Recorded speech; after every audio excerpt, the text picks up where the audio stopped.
کہ افطار میں جلدی کرنی چاہیے، تو یہ بات تو بالکل درست ہے۔ ایسے نہیں کہ وقت ہونے سے پہلے ہی روزہ افطار کرنا شروع کر دیں۔ احب عبادی الیہ عاجلہم فطرا، شاید تم مصوفین میں سے ہو کہ جو کہتے ہیں کہ تھوڑی دیر بعد دین ہمارا توحید کے معاملے میں کانشیس ہے۔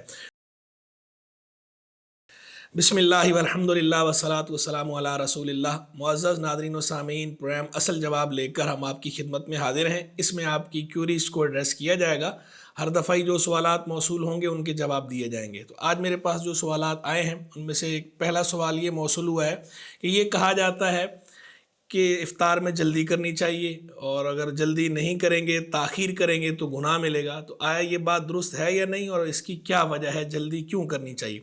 دیکھیں، جہاں تک یہ بات ہے کہ افطار میں جلدی کرنی چاہیے، تو یہ بات تو بالکل درست ہے، احادیث صحیحہ سے ثابت ہے۔ حضور جان عالم صلی اللہ تعالی علیہ وآلہ وسلم نے ارشاد فرمایا، لا یزال الناس بخیر ما عجل الفطر، لوگ ہمیشہ بھلائی کے ساتھ رہیں گے جب تک افطار میں جلدی کرتے رہیں گے۔ اور حضور جان عالم علیہ السلام نے ہی فرمایا کہ اللہ تبارک و تعالی نے ارشاد فرمایا، احب عبادی الیہ عاجلہم فطرا، میرے بندوں میں سے مجھے زیادہ پسندیدہ بندہ وہ ہے جو افطار جلدی کرتا ہے، زیادہ جلدی افطار کرنے والا ہے، وہ مجھے زیادہ پسندیدہ ہے۔ اسی طرح حضور جان عالم علیہ السلام سے یہ بات بھی منقول ہے کہ آپ نے بتایا کہ ہم گروہ انبیاء کو حکم دیا گیا ہے 3 باتوں کا، تو ان میں سے ایک بات آپ نے یہ ارشاد فرمائی کہ افطار میں جلدی کرنے کا، دوسری بات فرمائی سحری میں تاخیر کرنے کا، تیسری بات یہ فرمائی کہ نماز میں دائیں ہاتھ کو بائیں ہاتھ پہ رکھنے کا، باندھنے کا۔ یہ 3 باتیں سرکار علیہ السلام نے ارشاد فرمائی ہیں، تو اسی لیے افطار میں جلدی کرنی چاہیے، یہ بات بالکل ٹھیک ہے۔ سیدنا فاروق اعظم رضی اللہ تعالیٰ عنہ ایک مرتبہ مغرب کا وقت ہو گیا، غروب آفتاب ہوا، تو آپ کے ہاتھ میں برتن تھا، آپ کے پاس ایک بندہ بیٹھا تھا، آپ نے فوراً اسے پکڑایا اور اسے کہا کہ تم افطار کرو، شاید تم مصوفین میں سے ہو۔ مصوفین کہتے ہیں دیر سے روزہ افطار کرنے والے، تو شاید تم مصوفین میں سے ہو کہ جو کہتے ہیں کہ تھوڑی دیر بعد، یعنی اس کو ناپسند فرمایا کہ ایسا نہیں کرنا چاہیے تھوڑی دیر بعد، بلکہ جب افطار کا وقت ہو جائے تو فوراً افطار کر لینا چاہیے۔ تو افطار جلدی کرنا یہ پسندیدہ عمل ہے، اور اس کا حکم بھی ہے، جلدی کرنا چاہیے افطار، یہ بات بالکل ٹھیک ہے۔ اب یہ جلدی کرنے میں حکمت کیا ہے؟ حکمت یہ ہے کہ ایک حدیث مبارک میں آگے اس کی حکمت خود بیان فرمائی گئی ہے۔ سنن نبی داؤد کی روایت ہے، اس میں یہ بات سرکار علیہ السلام نے بیان فرمائی، سیدنا ابو ہریرہ رضی اللہ عنہ کی روایت ہے، جہاں افطار میں جلدی کرنے پر دین کو اور لوگوں کو خیر کے ساتھ رہنے کا حکم بتایا ہے، خبر دی ہے سرکار علیہ السلام نے، تو آگے وجہ بھی بیان فرمائی ہے، فرمایا کہ یہود و نصارہ افطار میں تاخیر کرتے ہیں۔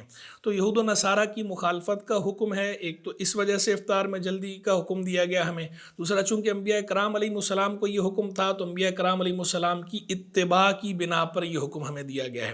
تیسرا پہلو اس کے اندر یہ ہے کہ سرکار علیہ السلام نے جو یہ بات ارشاد فرمائی افطار میں جلدی کی، سے ایک حکمت یہ بھی سامنے آتی ہے کہ نجوم پرستی کو دور کرنا مقصود ہے، کوئی ستاروں کی پرستش میں نہ پڑ جائے، توحید پہ بہت زیادہ زور ہے، تو تاخیر کرنے کی صورت میں ستارے ظاہر ہو جانے ہیں، تو کوئی ستاروں کی پرستش کی طرف کسی کا ذہن نہ جائے، دین ہمارا توحید کے معاملے میں کانشیس ہے، تو یہ حکمت بھی ہے۔ پھر اس میں یہ پہلو بھی ہے حکمت کا کہ اللہ تبارک و تعالی کریم ہے اور پسند فرماتا ہے کہ جب وہ اپنے بندے پہ فضل فرمائے اور جو رخصت عطا فرمائی ہے بندے کو، تو بندہ جلد از جلد اس رخصت پہ عمل کر لے، تاکہ اس میں نرمی کا پہلو اس کے لیے ظاہر ہو اور اس میں عبادت پہ قوت اسے حاصل ہو جائے۔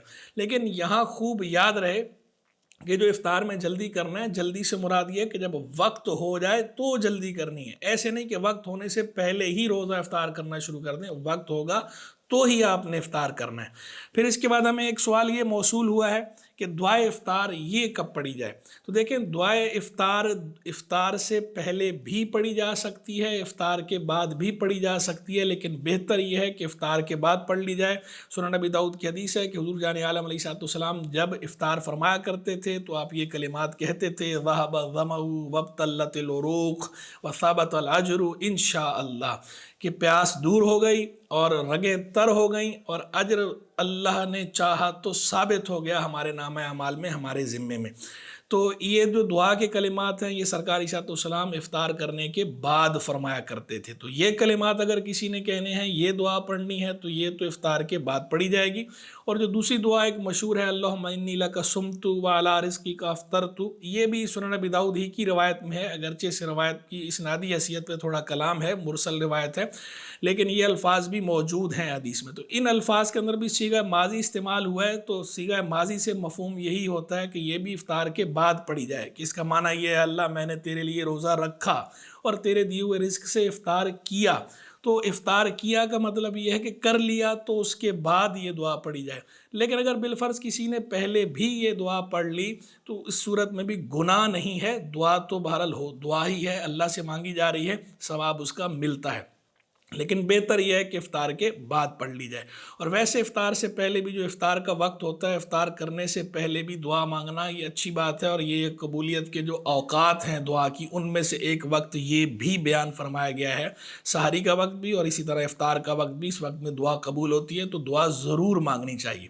پھر ہمیں ایک سوال یہ موصول ہوا ہے کہ سحری افطار کے لیے کھجور ہونا ضروری ہے یا کسی بھی چیز سے افطار کیا جا سکتا ہے؟ دیکھیں، کھجور کو پسند فرمایا گیا ہے. حضور جان عالم علیہ السلام نے فرمایا کہ جب تم میں سے کوئی افطار کرے تو کھجور سے افطار کرے، اور اگر کھجور نہ ہو تو پانی سے افطار کرے، کہ یہ طہور ہے، پاک ہے.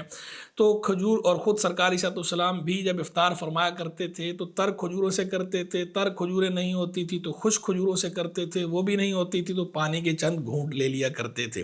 تو اس لیے افضل اولا تو یہی ہے کہ کھجور سے کیا جائے، اور سرکار علیہ السلام کی ادا کو ادا کرنے کی نیت سے کھجور کھائیں گے تو اس پہ ثواب بھی ملے گا. تو بہتر یہی ہے کہ کھجور سے کیا جائے. لیکن اگر کھجور اویلیبل نہ ہو، موجود نہ ہو، تو پانی سے افطار کر لیا جائے، اور اس کے بعد جو بھی آپ نے کھانا ہے یا پینا ہے وہ لیا جا سکتا ہے. تو یہ تو بات ہو گئی کھجور لینے کی. اب یہ بات کہ کھجور کی کوئی تعداد بھی سنت ہے، ضروری ہے، طاق عدد میں لی جائے یا جفت میں لی جائے، آڈ نمبر ہوں، ایون نمبر ہوں، اس میں بھی کوئی فرق تفریق ہے یا نہیں؟ کہ بعض لوگ اس بارے میں پوچھتے ہیں بعض اوقات کہ طاق عدد میں کھجور کھانا ضروری ہے. تو دیکھیں، طاق عدد میں کھجور کھانا ضروری نہیں ہے، جفت عدد میں بھی لی جا سکتی ہے. ایک کھجور بھی کھا سکتے ہیں، دو کھجوریں بھی کھا سکتے ہیں، تین بھی کھا سکتے ہیں. ہاں، حضور جان عالم علیہ السلام جب عید کے لیے کھجور استعمال فرماتے تھے تو اس میں یہ بات موجود ہے کہ جب عید کے لیے آپ کھجوریں کھاتے تھے، عید کے لیے جانے سے پہلے، اس وقت آپ طاق عدد میں کھاتے تھے. تو خاص اس موقع پر تو اگر کوئی طاق عدد میں کھجوریں کھاتا ہے اس نیت سے کہ سرکار علیہ السلام کی ادا یہ تھی، آپ کا انداز یہ تھا، تو ثواب ملے گا. لیکن یہاں پر سرکار علیہ السلام کا کوئی عمل ایسا منقول نہیں ہے افطار کے بارے میں بطور خاص اسپیسیفائی موجود نہیں ہے کہ حضور طاق عدد میں کھاتے تھے یا جفت عدد میں کھاتے تھے یا اس کا کوئی حکم دیا ہو. تو لہذا جفت ہو یا طاق ہو، اپنی سہولت کے اعتبار سے حسب ذوق، حسب سہولت کھائی جا سکتی ہیں. کھجور بہت طاقتور ہوتی ہے، غذائیت بہت زیادہ ہوتی ہے، اور افطار کے وقت اس میں کھجور کھانے میں جسمانی فوائد بھی بہت سارے ہیں، روحانی برکتیں بھی ہیں، جسمانی فوائد بھی ہیں. لیکن یہ بات بھی پیش نظر ہے کہ excess of everything is bad, ہر چیز کی کثرت بری ہوتی ہے. تو بہت زیادہ مقدار میں بہرحال نہیں کھانی چاہیے، مناسب مقدار میں کھجور استعمال کرنی چاہیے کہ جس سے ہمیں نقصان نہ ہو. وآخر دعوانا ان الحمد للہ رب العالمین.